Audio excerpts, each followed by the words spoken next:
All right. Okay. All right. DeMar DeRozan tells us what Popovich said when he first got to San Antonio. Big shout out to Matt Lerma for posting this. I did not watch any of this, by the way. I just saw it, instantly liked it, so we could go over it. Like I have no idea what he said to him. Okay, I have absolutely no idea. All right. But before we get into that, if you guys want to support the channel, as always, BetUS. Shout out to BetUS for sponsoring this video and this live stream. Just use the link in my description and you'll receive 125% bonus up to $2,500. You can do 3 deposits. Your first 3 deposits, you will get 125% bonus up to $2,500. So what does that mean? You put in 100, that's 125 extra. You get $225 to play with. So just go check it out. Really great stuff. And yeah, go to the basketball section because that's really what we talk about. But you can also use promo code 125 or join 125 and you will also get that deal. But use the link in my description. Check it out at the very least and see how you feel about it. But yeah, really great stuff. Really great stuff. All right, let's go ahead and dive into this really quick. Thanks for subscribing, US Man Fan. Why is it like that? I hate that it's like that. I really need it. Man, my stream's acting stupid. All right, let's see. What did DeMar DeRozan have to say about Greg Papa? Oh my goodness, let me put it in my headset because it's coming off something wrong. All right. You guys can't hear it. Try it again. Obviously, DeMar, you got traded. Was it pressure going to the Spurs? And like when you left, were you like pissed? And then you got to the Spurs, it was pressure. How was all that? I didn't talk to nobody. I left. I went to Anguilla for like 8 days. Everybody texting me. Oh, wait a minute. Okay, I don't think this is okay. This is new, but I don't think this story is new. I feel like he said this before. The shit made me hate Instagram. You know, the whole shit was just everywhere. So I just packed up and left just to get my own mind together, my own thoughts together. And the first person I talked to when I got back was Pop. First thing he told me, we didn't trade you, we traded for you. We want you. You know what I mean? Oh, wait, guys, is this new? Or has he just told this story before? Is this new? Take your time.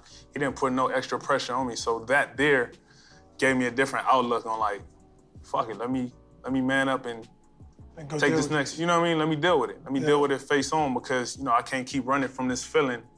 And I just got to it and I took off with it. Okay, so I guess this, okay, Aaliyah says it's new. All right, so he's told this story before. I've said this so many times, man. I absolutely hate, and there's a special group of people, okay? I don't see it on this channel, and it's probably more so, it's rarely on this channel. And it's probably more so because I'm so vocal with the, like, going against the ignorance of saying Popovich is a bad coach or he's terrible, he's trash. Like, I'm very open about that.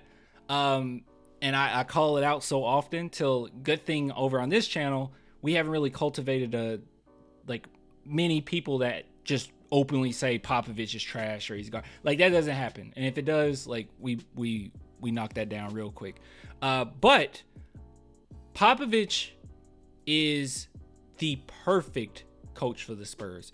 If Popovich were to leave San Antonio right now, if he were to leave, I guarantee you there are going to be every single team in the NBA ready to fire their coach to get Greg Popovich.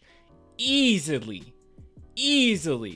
And not only that, when you think about, because this is what really matters, right? You can say what you want about Popovich's lineups. You can say what you want about how he coaches just in general. You can say whatever you want. But at the end of the day, our players love him.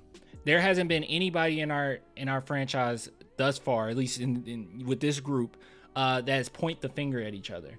There's been, you know, holding each other accountable, but it hasn't been, it's this person's fault, it's this person's fault, or any blow-ups. And when you lose the way that the Spurs have lost, that is huge to have a locker room that's still cohesive, that they're still together. That is not necessarily normal. You can see even teams like Detroit Pistons, they lost so many games, they just fall apart. You hear all these stories of just how the team's falling apart. And for us, I can tell, at least you know, the Spurs try to keep things on the wraps, but you can kind of tell when there's some issues in the locker room. When the Kawhi Leonard situation happened, yeah, they were trying their best to be as professional as possible, but it was pretty obvious, right? Like you could read between the lines when Manu spoke, or when Tony spoke, or when Popovich spoke. You knew it was some issues going on. You know, same thing when DeJounte was here, right? Like he did a lot of cryptic stuff, cryptic messages here and there. But that was kind of, he was weird about that, and he's still weird about it, even Atlanta. So there's nothing the Spurs could do there. But just overall, I just feel like this team is so cohesive, and the most important thing is that the players want to be coached by Popovich. Fans are so quick to say Wemby's tired of the Spurs. Oh, he wants gone. He wants out. He wants out. He is tired of what Popovich is doing, and like completely ignoring the fact that the Spurs were the team he wanted to go to. Why were the Spurs the team he wanted to go to begin with? The reason why he wanted to go to the Spurs was because he was going to be coached by Popovich. He's been very open about that. He was going to be coached by the best, one of the best coaches ever, probably the best coach ever, and the best coach available in this draft. Like he knew what environment he was going into, and he felt like I can really become the best version of myself. And the one thing that's great too is Popovich already has that legacy. The thing is, he has nothing to prove to anybody. So when he gets a player, there's a expectation already. It's not like how it was in the 90s or early 2000s where he's still proving himself and people are still scratching their heads and wondering like, you know, how is Pop? Like, no, these players that go to San Antonio, there's something to already expect. You don't necessarily have to have a Tim Duncan there getting yelled at and everyone else follows suit. Everyone that comes to San Antonio knows what's up.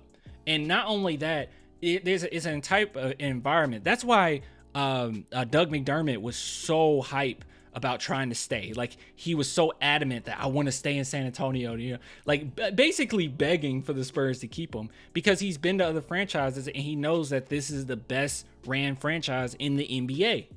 Period. Like I don't even know if it's close. Period. So I don't know. Just overall, I just get so irritated when people try to bring up Popovich is out of touch, Popovich is this, Popovich is that. It's like, no, dude, you have some personal gripe with Popovich. It's a lot of older fans too that they probably had a sour taste in their mouth from Popovich ever since like he made himself the head coach. They've probably been kind of irritated by that ever since and just haven't really been able to speak out about it because he's won so often. But now they're at the point where they're like, oh, you know, well, we're losing. Popovich trash, fire him, get somebody else, new blood. And it's like, why? You can't really give a good reason to bring in anyone else, especially looking around the NBA. There's not one coach that I could point to and say, oh yeah, he is going to turn things around. No, not with this roster. No one could. And if Popovich can't, I don't think any coach could. And this is only a the funny thing, this is only a controversial opinion about Popovich if you're talking to a specific group of Spurs fans. A specific group of Spurs fans. Everyone else don't care. Everyone else in the league is like, Popovich is the GOAT. I wish we had Popovich. It's only a specific type of Spurs fan that gets upset. Slay says, yeah, 80% of Pop hate stems from his political stuff. Exactly. Or from political stuff. Exactly. It's stupid. It's silly. It's silly. And they get so upset about it. And it's like, okay, whatever. I mean, most of the stuff I've heard Pop just say is like, hey, our politicians let us down, which is true. Equality. That's good. Democracy is kind of cool. Yeah, it is, actually. Pop is an older man. Like, of course, he's going to be very outspoken. Yeah. Yeah. I don't know. Overall, I just think Popovich is great. As a coach. And I will be very quick. If Popovich was falling off, if he wasn't that great of a coach, if he was trash or whatever, and the team was pointing fingers and it was just so much chaos, I would sit back and say, yeah, maybe we should move on from Pop, or, you know, don't fire Pop, but maybe Pop should retire when. But I don't feel that right now.